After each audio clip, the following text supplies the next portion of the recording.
like to say a few words about my darling mother, Ruth. Many of you had met her over the years when she'd come to Perth, and some even knew her in Cape Town.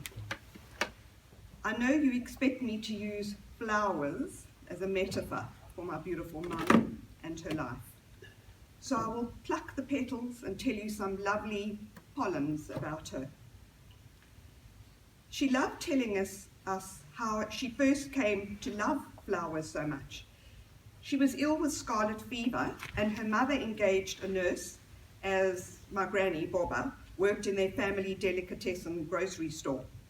The nurse used to bring her fresh flowers every day to brighten the room, and she taught the sick child the names of the flowers and how to bunch them together and how to inhale the calming and healing smells. Mom actually became a professional florist on the day the Dean was born.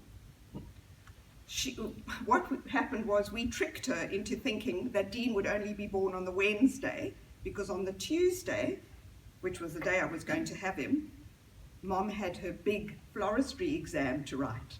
So when she drove through the driveway and shouted out to Michelle, my sister, and my dad, who was standing there waiting for her, "Yay, I'm a florist," they said, "Yay, you're a grandmother." He loves me not. He loves me. My dad, Leonard, asked my mom out on a date. She said, "No, I'm busy." Luckily, he persisted.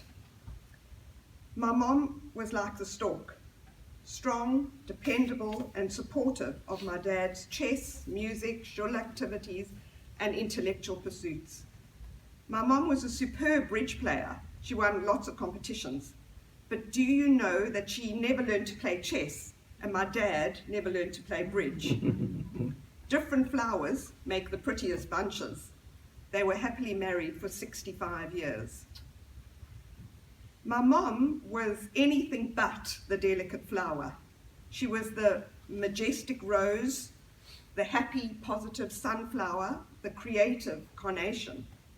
She was so upbeat and engaged in everything me and the rest of our family did. She had boundless energy, always on the go. Michelle takes after her, for sure, not me. I'd go to Cape Town over the years and come back exhausted, even although she was the one who always drove me around. I suppose we could say petals and sepals are like hair, covering and enveloping the core of the flower. Mom was very proud of her thick, gorgeous auburn hair, not a grey in sight. I didn't inherit it. Most people agree that flowers are the perfection of nature. But Mom really was the perfect mother. She would do anything for us. She adored her grandchildren, 5 of them, and thrived on hearing stories about her 7 great-grandchildren who lived so far away.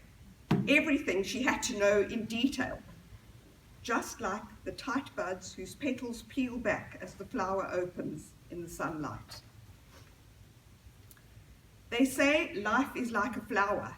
It may seem corny, but when it's your own beautiful mother whose life has come to an end, you know how much tender loving care and nurturing you gave each other made it seem as if her life would bloom forever.